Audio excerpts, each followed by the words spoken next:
So hey guys, welcome once again to this channel Talk with Tyson.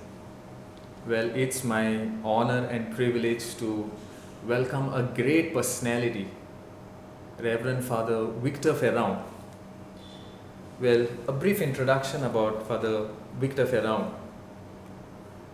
He holds his PhD in philosophy of science with specialization in science religion dialogue from the philosophy department of Jnanadeepa Vidyapith, Pune, and has been also teaching philosophy for the last 20 years in Rashol Seminary, where he has published multiple books and he has written a lot of research papers and a lot of articles, and which features most of the time in the O Heraldo newspaper of the Goa. And today it's an honor to have one of such great personalities, wherein we are very happy that Father Victor Ferrao has taken the time to be on our channel and to address a lot of new insights that he comes up with, always coins a lot of new words, and it's always interesting to sit and listen to his lectures. And I am one of his students, so it's a proud moment for me as a student to also interview Father. And so Father, welcome to this channel. Yes. And well, we are going to just look through some of your books, and which the latest book that you have come up with, In the Middle of Things, Hyphenating Life with Philosophy and Theology. And congratulations on this book release. And so before that, there's one question that right now I would like to just pose, and if you could, in a very sensitive way, address this kind of an issue. And I have read also, and I have seen a lot of your articles on nationalism, and taken the present context. If you be a nationalist, you need to be of a particular kind of a religion, and there is this confusion going on in the minds of everyone, whether he's a Christian, whether he's a Muslim, whether he's a Hindu. So what would be your say about this context going on today? Yeah, I'm also have been thinking on these issues for quite some time. Okay. In fact, I wrote a book also collecting all my articles at the particular point of time when I was writing for Navin Times. Okay. Every Sunday I used to write. This is before 2014, and most of the articles that I was writing on was taking on a particular type of nationalism. Mm-hmm. So when we talk about nationalism, it's a broad concept. Several scholars have discussed this. Okay. What is nationalism? Okay. So, there is Benedict Anderson. Okay. He wrote a book titled Imagined Communities. Okay. And for him, nationalism is an imagined communities, Okay. a community that we imagine as we belong to. Okay, fine. And he brings this idea of nationalism as one that is born because of something he calls simultaneity. Okay. What we experience is simultaneity. Okay. Today somebody is playing in Bombay and I'm seeing right now. Okay. The sense of time that we all enjoy together creates also a sense of community. Okay. Think about Goa when Portuguese were here. Would my great grandfather, whoever he is, became Christian, did he know that there was something called India?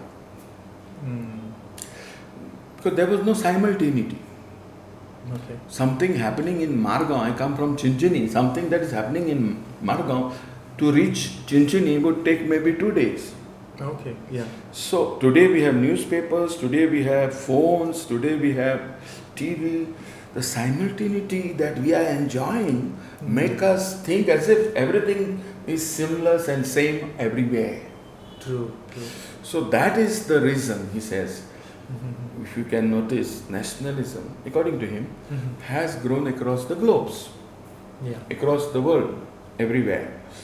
So we all feel it is same frozen kind of thing in the past and future and now. Okay. But it's not true. That's where I have written a book, Unthinking Nationalism, Okay. to challenge what nationalism is doing to us. First, it is a kind of a geography. Okay. It's a geography which is assigning us a place Okay. within a particular imagined community. Okay. I am an Indian. Certainly, I believe I am an Indian, and all of us belong together. But I imagine that we belong to this India, all of us simultaneously right now living in this area. Okay. So that is that spatial dimension. But there is a political dimension to it, which is coming, which is saying to stand faithful to a particular idea of nation will bring in what is called loyalty or betrayal. Oh. Okay. The moment you stand for a particular idea of nation, as if that is the only idea of that nation, you say, I am loyal.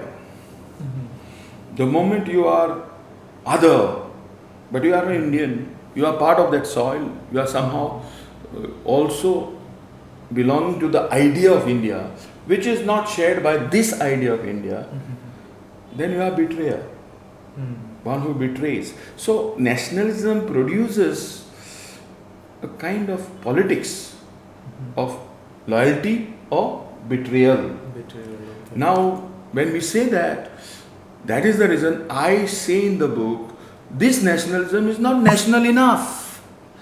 Because its embrace is like this. Okay. Constricted, restricting people. And so I try to say a mother India embraces everyone.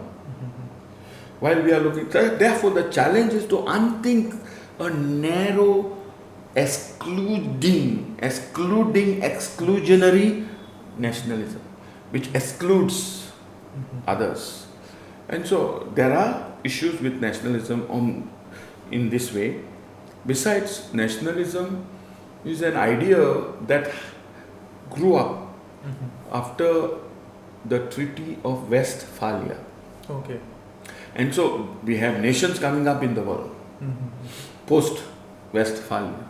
And so all of us from kingdom to nationalism, nations. And as a result, each nation had several nationalisms and conflicting nationalism often. In India also the Congress kind of nationalism which brought us freedom was conflicting with this type of cultural nationalism, which we have a lot of religious or faith kind of moorings within this cultural nationalism. So as a result, such nationalisms are narrow, and in fact they are narrowing who can be Indian. In the context of India, I have given you an idea of nationalism across in a broad sense, and in India there are competing nationalisms. There is no one nationalism. There is one nation, yes, but no one nationalism. So when you unthink nationalism, you are all the time able to understand there are several nationalisms. We in Goa had a Goan nationalism also against the Portuguese. So there are different kinds of nationalism that grew up over this soil called India.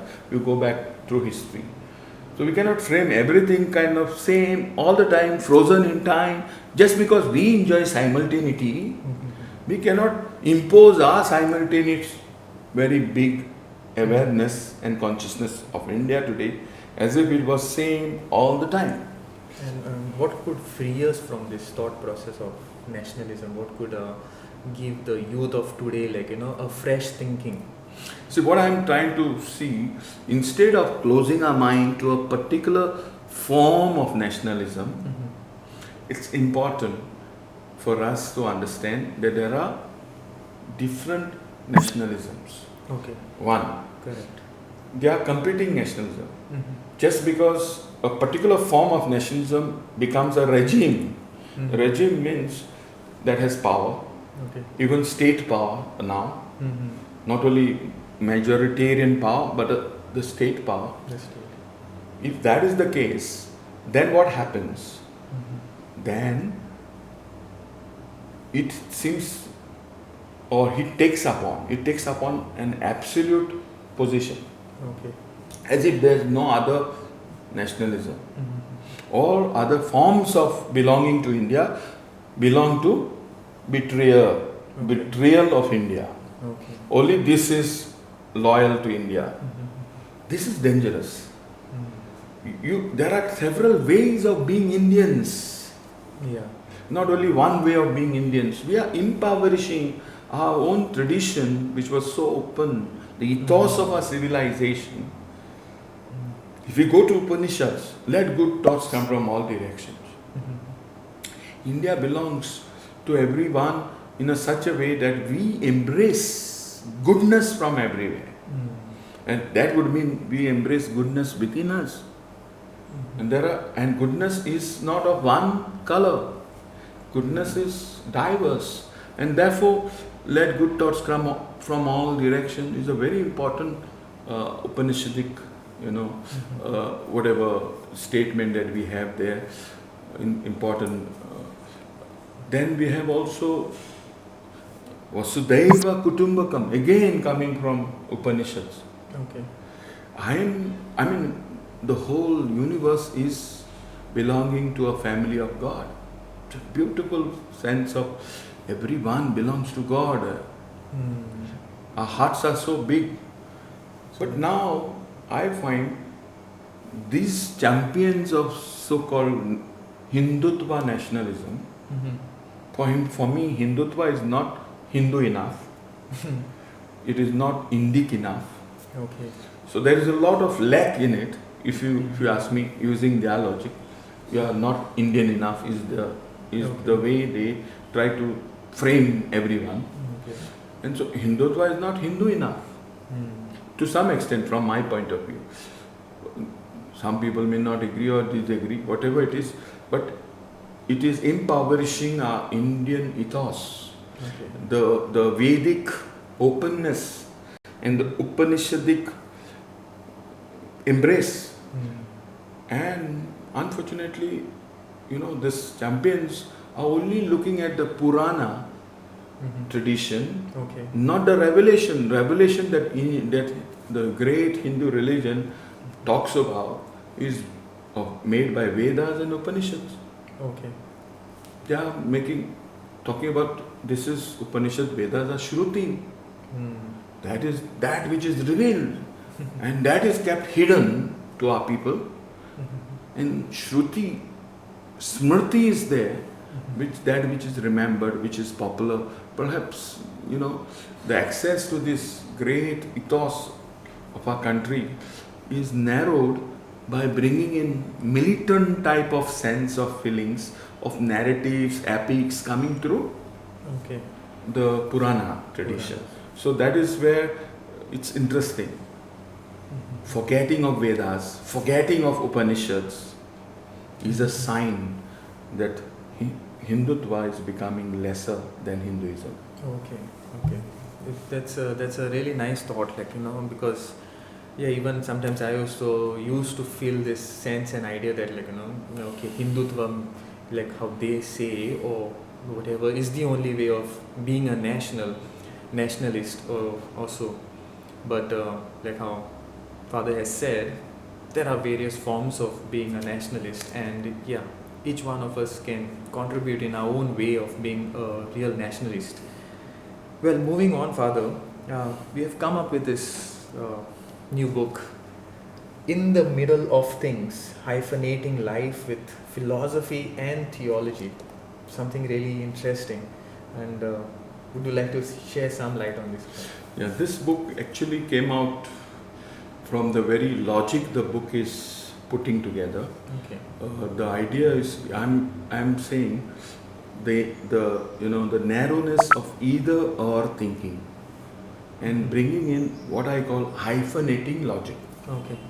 Now, logic which is either or, either there is light or darkness, either there is truth or falsehood, either there is good or evil. Okay. This is a either or thinking, and you and I I've taught you this Aristotelian logic. Yeah. True, false, true, false. True, false. Now that is also part of our computers. Okay, 0, 1, 0, 1, 0, 1. Yeah. So binary logic. Okay. So in order that something be true, something else has to be false. Oh, okay. So the falsehood is constituting truth. Oh, okay. So you see, this kind of logic is taking us to where we are right now when we're discussing nationalism also. In order to be an Indian, I need to hate Pakistan. So you see, the existence of Pakistan is somehow creating a background for me to be what I am. In order to be a good Hindu, do I have to hate a Muslim? In order to be a good Christian, do I hate another person? Or whether it's Muslim, Hindu, whoever, Parsi. I mean, this is either or. Either you are even Hindus are not spared by this logic. You can't be just Hindu, you have to be Sanskari Hindu. So this either or thinking is a little, impoverishing logic which can become violent when you stretch it to the extreme. Okay. So that's the reason I thought about hyphenating logic. I'm not the only one who promote this idea. The hyphenating logic, the very idea of hyphenation. When we write two words and put a hyphen between them. Oh, okay. I put these two words in an uneasy tension. We call it chaosmosis. Oh, yeah. Chaosmosis. Yeah. So chaos brings in cosmos. Okay. What is Greek chaos and cosmos? Order, disorder. Disorder, okay. Full of energy. And it disrupts into a higher order. So the sense of, balance, which is uneasy balance, which is not like blending of, two things into a kind of a calm mixture. No. It is an uneasy balance. So in that sense, the dynamism of this logic called, hyphenation. Now, I draw inspiration for this logic of hyphenation mainly from Jacques Derrida. Okay. Yeah. A French Jew who, thought differently from many other thinkers. And so I liked his idea of not opposing two extremes. We are called binary opposites of each other. Okay. I need to have somewhere in the background of my mind the idea of poor in order to speak about rich. Okay. I need to have all these, binaries, the idea of, let us say, learned person in order to understand who is not so learned. So this is like in the horizon of something, I see in the light of that horizon something else. So that is where the logic is taking us now in the world, if you notice. So in order to become, let us say, Indian, I have to hate some Pakistan, I have to, you see, Pakistani. So that there is no need for me to hate Pakistan, to hate Muslim, to hate Hindu, to hate Parsi, to hate Buddhist or Jain, or hate anyone who is having no religion, to become what I am.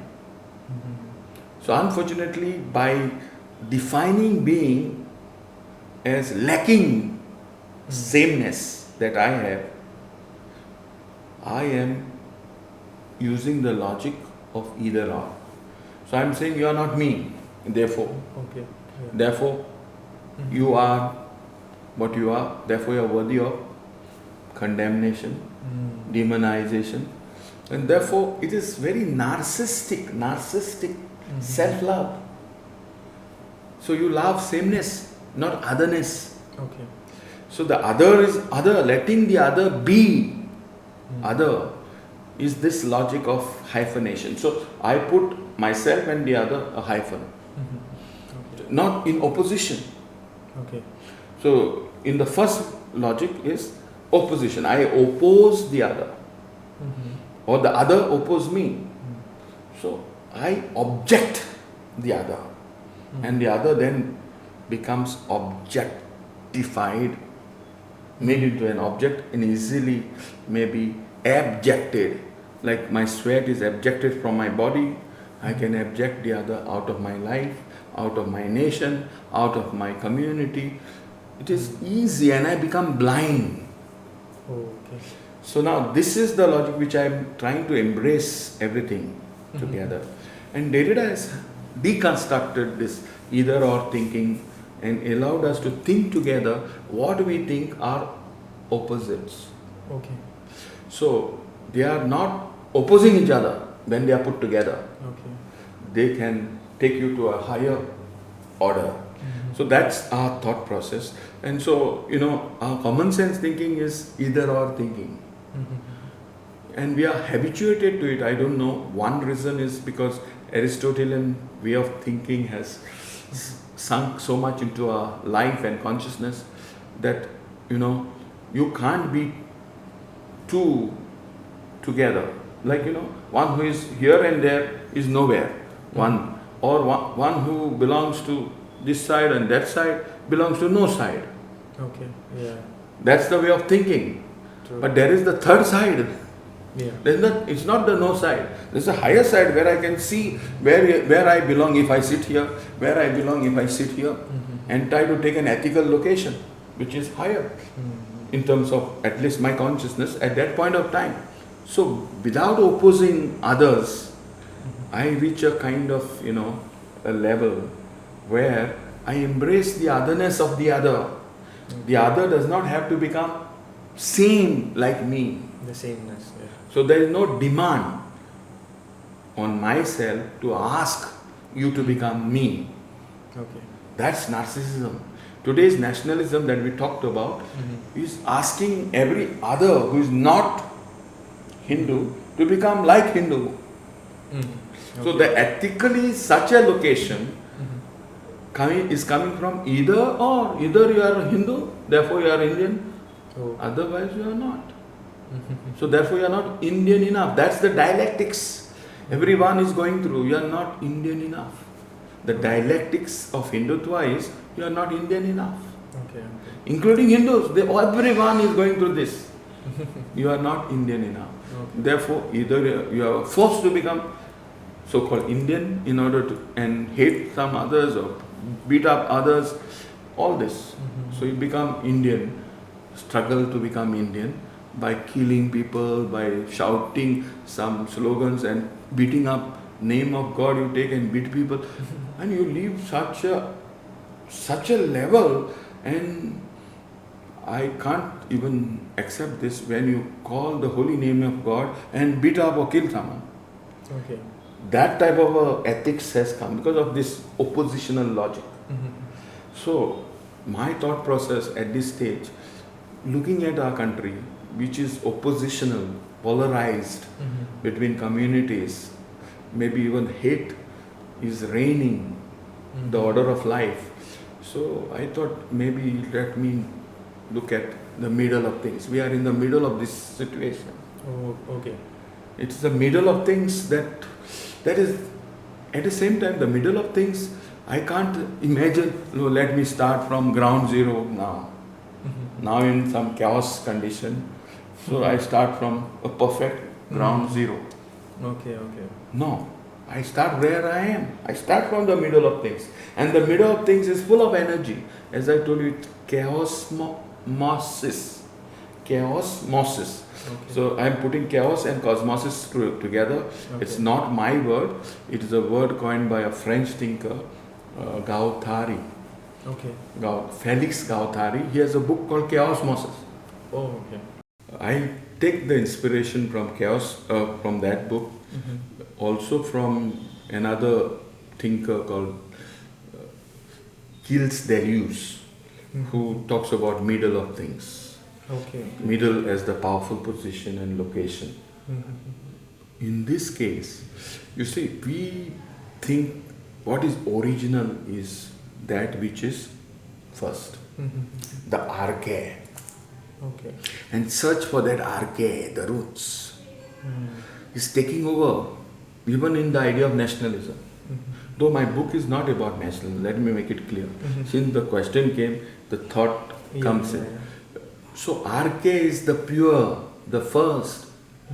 Now even today, if you watch the TV, first there was a Hindu temple. Now, you see the whole search for arche and the original as what the truth is. And we are framed, subjected by a location for the arche. Looking for the arche, the original, the first. I am not interested in that kind of digging into the past and creating kind of, position that I was before you. Okay. And I was first. This is like children playing in the streets. I was first. I can. You can see that. So why should we be like this at this stage? First I had this temple here. Now you are second. This logic. Yeah. This is coming up from that either or. Oh. Either you are first That makes sense. and not at all. So there's only one prize. Be first. Be first. In politics, there's only one prize. You have to win. That's first. Second, who comes has lost. So that's the problem. So the arche, the thinking of arche, the first, the original, the pure. It is also very close to Brahminical thinking. Okay. Purity, pollution, purity, pollution. Oh, yeah. The worldview is, there is a polluted world and there is a pure world. That is affecting the casteist mindset of our country. So, this logic for looking for the pure beginnings, looking for. So this I abandon in the book. That's why the title, In the Middle of Things. In the middle of things, okay. Okay, so, and now that I'm putting in the hyphenation or hyphenating life. So the logic of hyphenating life with philosophy and theology was the way I'm trying to present in this book, mainly because I dedicate this book to Rashol Seminary. Okay. And I spent time, most of my life in Rashol Seminary, as you, part of it we shared together that some time in the classroom and later. So the issue is, since I learned to hyphenate theology and philosophy in Rashol, and after 20 years I asked for transfer and I got transferred.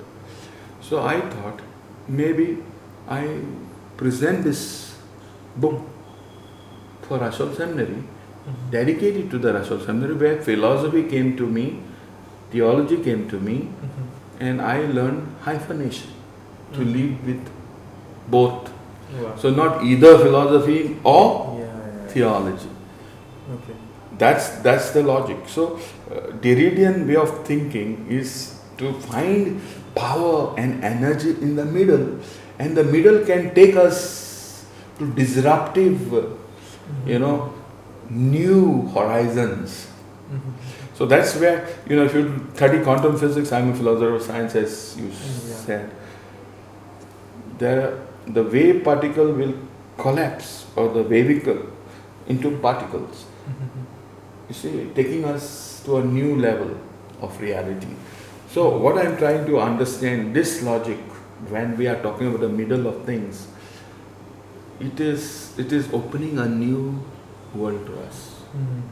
Like, to use Derrida's words, most of us will live at a possible level, which is mainly open to us by either or thinking. Okay. That's the possible level. But we as humans can live at another level he calls impossible.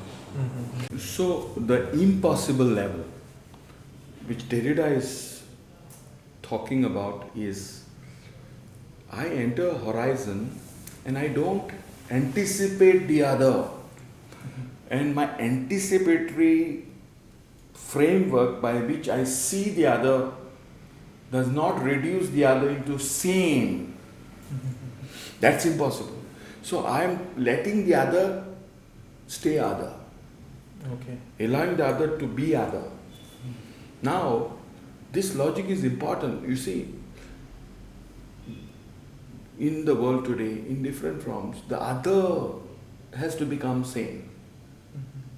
The other is not allowed to be other. When we reduce the other to sameness, then we live at the level of possibility. Okay. When we are, open, and I don't even know what will come as the other is totally away from my horizon, and my semiotic meaning systems cannot appropriate the other. The other remains alien. And to stay in that world is impossible. That's what Derrida says. So now, let us look at these horizons. When I am in the other and I am allowing the other to stay the other, let us look at it from the scripture position, which I have written in this book. Okay. Because I am hyphenating, theology and philosophy. Right now I spoke only philosophy. Yeah. True. But let us bring in certain philosophical underpinnings to our scriptural readings. Like, for example, Derrida himself talks about the sacrifice of Abraham on Mount Moriah. Okay. What I would say now, Abraham did the impossible. He allowed the horizon to open. He did not see the sacrifice as reducible to killing only of his son. Okay. Son is set aside and the lamb is brought in. True. So if you notice, the horizon is not closed, it is open. It's open. So now, if you think that sacrifice means only killing Isaac, you're closing the horizon. So now this is the interesting situation. But how could God ask Abraham to kill? It's a moral evil, murder. So there is this also question, either or thinking. Oh, yeah. So within this horizon, Abraham remains open. That's faith. It's plunged into the dark. He stays open to God to find and make a path for him. Correct. And God does it. So now let me say this. Abraham truly sacrificed his son without sacrificing him. Because God tested his mind, God tested him fully, and he was ready. He even put his son on the sacrificing, whatever you call at that time, maybe the altar. And God leads him to that point and then opens the new horizon, the other comes. Okay. So he sacrificed his son, whether you like it or not, without sacrificing. Now let me come to another example from the scripture of prayer.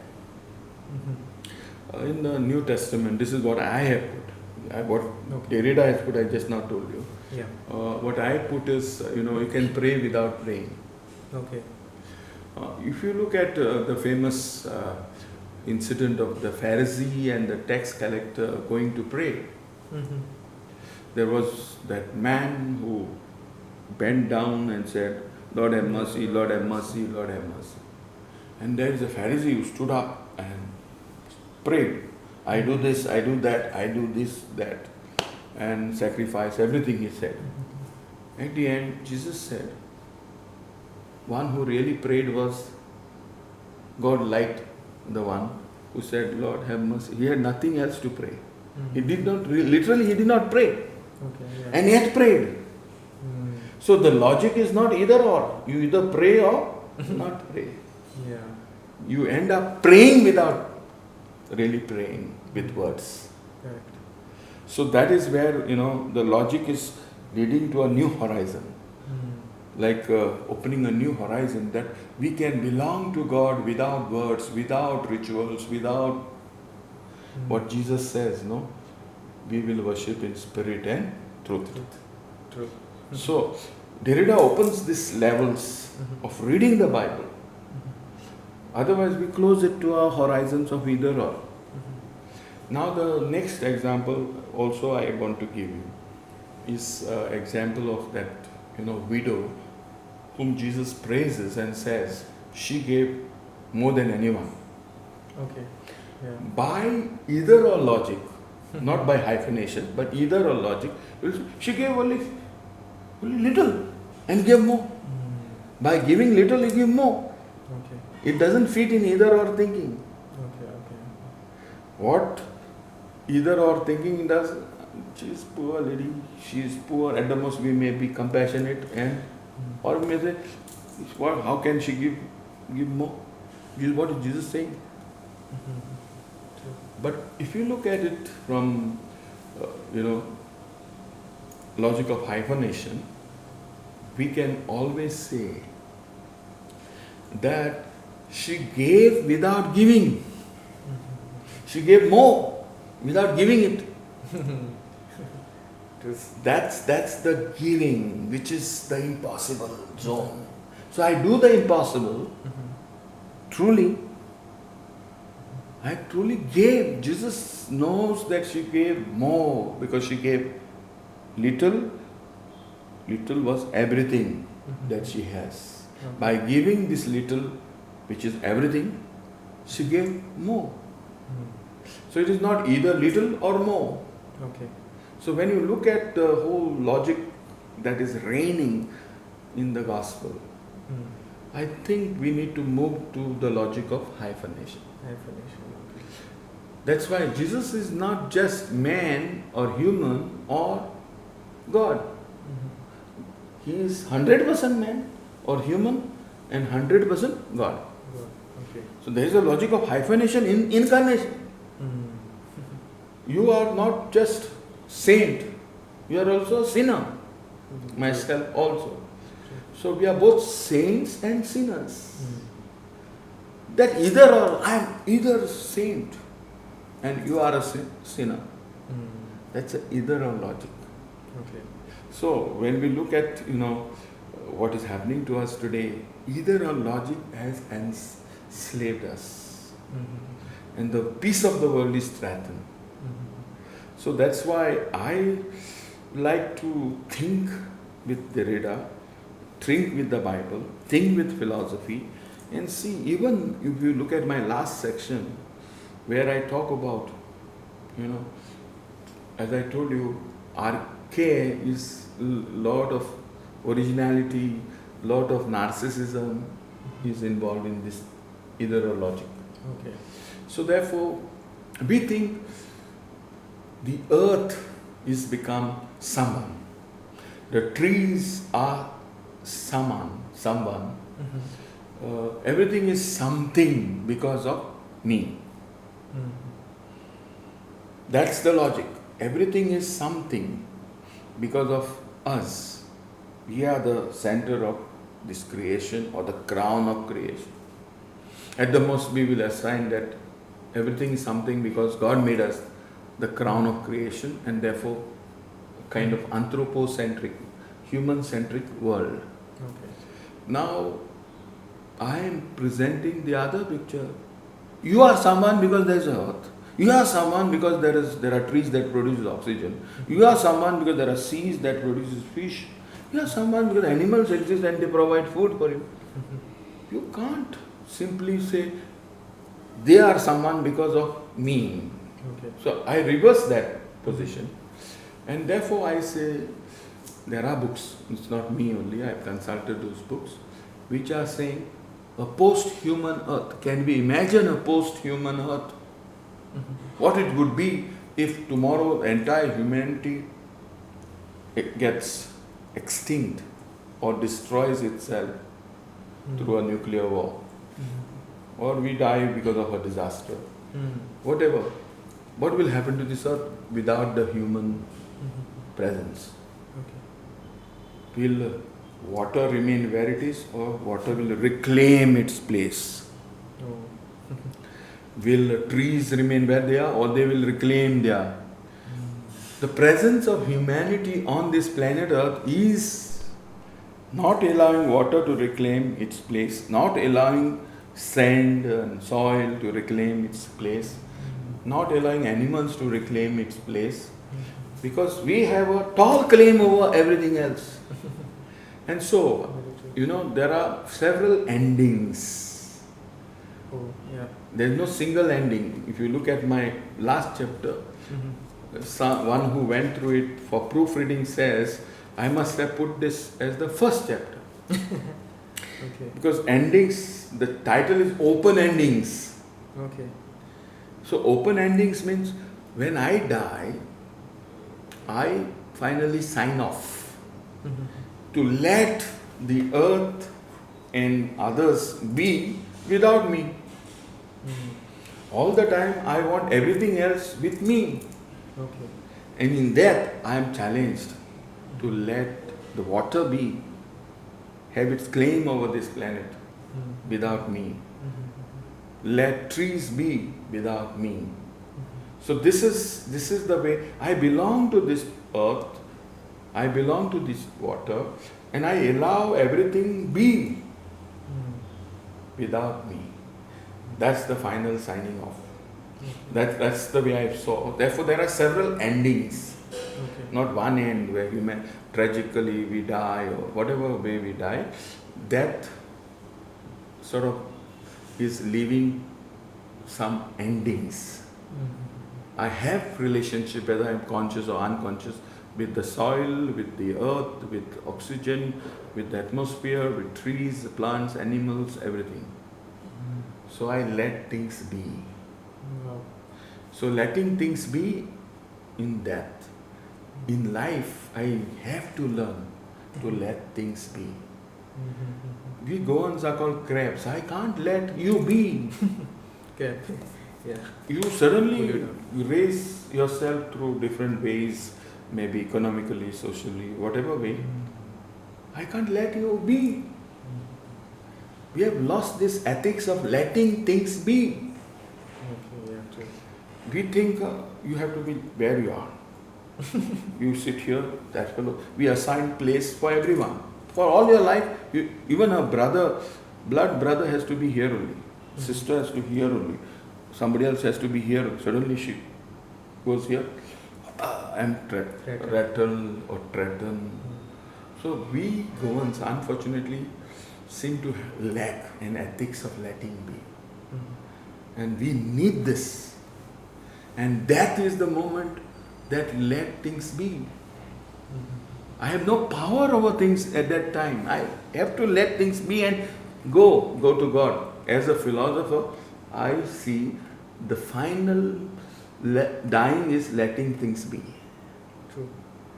After me, without me. Now, as a theologian, I'll say, this letting be leads me to God. Okay. So, my union with God is complete. Now, the point here, letting things be in that, draws me to let things be in life. Okay. So that is why I hyphenate. I hyphenate with animals, I hyphenate with trees, I hyphenate with water. That means I am in that chaosmatic relationship with everything. So my embrace is big. Okay. So it's not narrowing. So, hyphenating logic is part of our way of being human. When I let things be, if they have to be the way I think they have to be, and I assign them that place and that is what they have to do all their life, then my ethics is very, very poor. So in a Derridian sense, in a logic that I was trying to present in this book, is keep everything into your embrace. Now coming back to the nationalism, we also as Indians suffer that Hindutva nationalism cannot let things be. Okay, yeah. If you are a Muslim, you can't be Indian. Though the spirit of India is embracive. If you go back to our biology, you will find the same genes which we share, but we are ready to culturally finish everyone because the primacy of biology is lost and the primacy of culture has come as first. I am for both. I am not talking about primacy of biology alone. That would lead to racism. Okay. I'm not. It is not biology versus culture. Okay. Nature versus nurture. Yeah. Not that debate. Correct. It is just both. Okay. This is hyphenation. You put it into uneasy tension.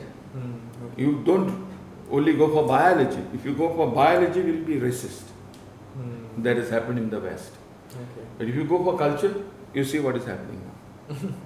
So we need to find the middle. Yeah. And that's the middle of things that we are in. And the solution also is in the middle. That's the point I am trying to make with the book. Okay. You don't have to go somewhere here and find some solution. Don't go down to see where the problem came. Start from where you are. Start from where you are. Okay. And that is where the answer is. True. That's a very Yeah. intriguing thought, and it really it makes it seem more very natural to think of it that way. And coming off, like, to the end of this whole session on this book,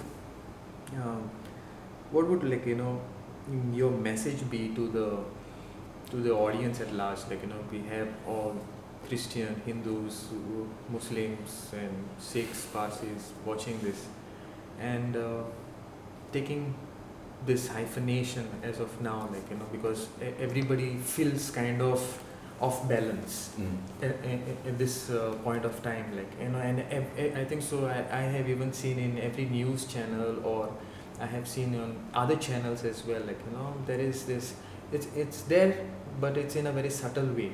It's not yet erupted. So there are people who will feel like we are living on a volcanic island. We do not know when the eruption is going to happen. So how would you give a message for this readiness, or this sense of feeling at ease, like, keeping the same In the message? middle. Yeah. So my whole point is why we are at unease at these stages. We have closed the future. Okay. We feel the future is lost. Okay. So we can't think with the future. Somehow the future is over. We have lost our future. So therefore, the idea is, let us go to the past and give a future to the past. Okay. So the present is displaced because we don't feel at home, because we think the future is lost. There is nothing that we can achieve. Okay. To some extent, it is a global sense, a sense of loss of tomorrow. Okay. Why? I always want tomorrow to be today. Okay. I want tomorrow to repeat what I have today. Okay. Even my bread, my friends, my family, everything same. But with globalization, what has happened? The future is not secure. No one is secure. You look at all big companies, they collapse. True. They grow today, collapse tomorrow. So this way, there is a lot of future insecurity happening to all of us. Some of us have left Goa and went to London feeling that we have to secure our future. True. Why we have to secure? Because we all feel future is blank and lost if we stay back in Goa. So we are doing something. Some people try to migrate to restore a future. Others are saying, let us stay here and anchor ourselves in our past, and we become better today and tomorrow. Okay. And so, unfortunately, this tendency to find a kind of solace for problems of today into the past Okay. is affecting and afflicting us. And so that is the reason I would suggest, let us look at the present. The future will take care of itself. Okay. Even in the Bible you see, Jesus says, tomorrow will take care of itself. Itself. Yeah. Live today. Live today. Live in the middle of life. Don't forget today. True. Don't get into the past also. One who has put his hand will not look back True. to the plow, if you notice. So the past, letting past be past and letting future be future is the first important premise I want to allow us to understand that I am trying to give through the book. Okay. So letting past be is not easy. There are several pasts in the past. Okay. And I identify one of that past as my past. Okay. And I invest a lot of meaning into it. And therefore it becomes kind of future giving kind of a agency. Okay. So the future of the past is my future. Okay. It equates to that point. And therefore, if you look at even the way people are looking at, there are temples in the below this mosque or below this church, or you can see that our present chief minister is talking of this language. So he's taking us into the several pasts and isolating this past as his and our past. Is it true? There is only one past that we have. There are several pasts and past of several people. The caste that ruled India for long will tell you caste histories are many and caste geographies are also many. Yeah. So they affect all of us. And therefore, by rooting ourselves into a particular framed past, and erasing other pasts of the people is violence. Okay. Of course, it's violence, but still there is more violence by evoking, let us say, this is the past and this is going to give us a future. So let us destroy this, build again. So this logic, either or, you can't belong together. Yeah. The past of the people cannot belong together. I say pasts are multiple and they can belong together. Futures are several, there is no one closure. Yeah. That is, if you close it, let us reach this point. There is a huge competition. It works for capitalist society. Yeah. We are all running that race, trying to reach what they call, this is prosperity. Is it so? You can't belong to the world by reaching that point, and you end up dying trying to reach there. Yeah. You could have been little different. Yeah. So our world has been framed by freezing our future to a particular point. Okay. Freezing our past from some. So the politics that we are experiencing right now is a frozen point of a past, which is told to us will take us into a future. And the economics that we are facing is freezing a future point where all of us seem to have to belong. And that's what is the standard of being human. My whole point is, let it open. There are many ways of being prosperous and human. True. You don't have to. I was telling you, one of my friends is trying to buy land to create a forest. And we'll say he's a fool. But he wants to say, I am creating a forest, planting trees for birds, planting trees for animals.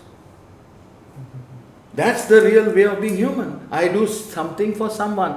But we think we have done something for the earth. Earth is someone because of us. So, you see, earlier I mentioned this. Trees are someone because this is anthropocentrism. But we have people who belong to this earth differently. You don't have to belong in one closed fashion. Very true. Very true. So that is where, the multiple way of being humans, we need to open up. This is my message. You have to allow us all that freedom to be uniquely human. And if we can uniquely be human, let us say when I come to India, I can be uniquely Indian. I don't have to be a copy. I'm original. I don't have to be a copy of Hindu and become a Hindu India, a copy. True. Each one of us are precious and as much Indian as much any other. So the logic of sameness is belonging to either or, making us framed into a same way of being human, being Indian. It is very similar to the logic of capitalism. You have a future, you have to have this much kind of level of wealth, then only you are prosperous. Okay. You are Indian only when you are this much, a kind of Hindu. Yeah. We are driven by this type of a logic. So I felt the need of the hour is to reverse this logic. Okay. To look at it differently. We can belong together and belong together differently, going in a wider embrace, in a horizontal manner rather than vertical and so-called, you see. When I go vertical, I go hierarchical. Oh, yeah. When it is horizontal, You embrace. you embrace. So the whole logic is standing side by side, hyphenation. And when we talk about Konkani, I used to say quite often, we go and speak to Konkani in this way. Two words are put together in a hyphenated manner. Anj, Bodvo. Anj is Bodvo and Bodvo is Anj. We speak like that. Yeah. White, Vigna. Yes. Sobit, Sundar. If you look at all this, Moti, Dongor. I mean, Mont is Dongor and Dongor is Mont. And you will say we are fools. We are not fools. We are putting side by side. Yes. That has to be our way of life. When we can, go horizontal rather than hierarchical and vertical. While coming to the final thing about the book, since I opened this idea of vertical and the horizontal, this book, I have two books which I have written as anti-books. Okay.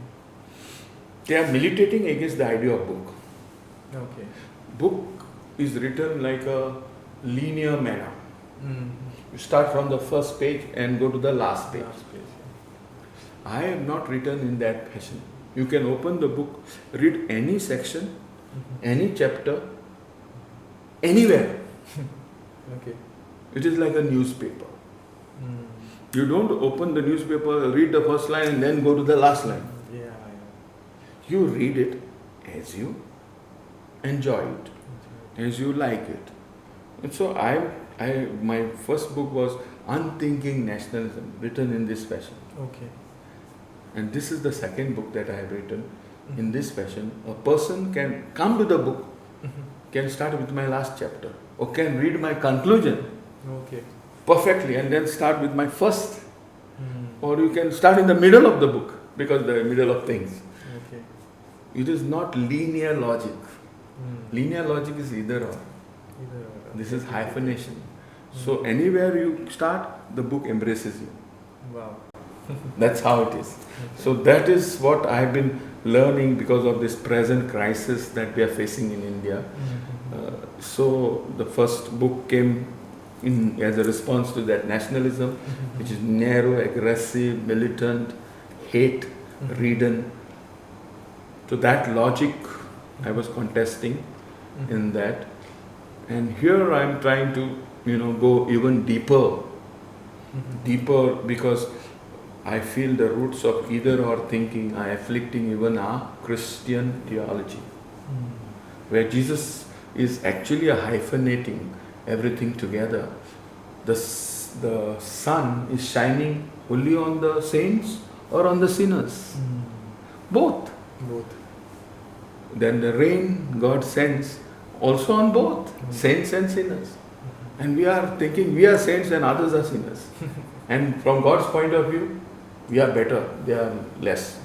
True. You see, so the whole point is embrace of Jesus, and the logic of hyphenation is coming close to his message. That's what I'm convinced. And I felt this message that Jesus has given us is relevant and produce an echo to face what we are facing today as each Indian in our beautiful country. We are facing a kind of crisis which is disturbing, all the time on the boil, keeping everyone on the boil. I think to calm us down, to let things be the other, let the other be the other. Okay. It's not easy. Patience. Also, we don't have one single destiny, one single goal to live. There are multiple goals. Yeah. So the openings that I'm trying to open are opening multiple endings, their destinations. Okay. So all of us can belong to India multiple ways, and all of us can take India forward in multiple ways. There's not one way of going and making India great. That will not happen. That is so not going to happen. So therefore, if we all know, the message of the book is stay open, embrace otherness, be careful. The temptation to reduce otherness to sameness is lurking all the time. Oh, yeah. So be careful, be cautious, stay open, stay embracive of every trace of otherness that you can find in your life. Okay. Well, that was quite some insights that we have received for today, and I'm sure, like as I have always enjoyed these sessions with Father Victor in the classes, and you can. I have even sat down once for almost 4 hours, and it was just. It never keeps your head heavy, but it gets you fresh. And these are the fresh insights from Father Victor Ferrao. And the message is very clear. It's not either or, but it's all embracing.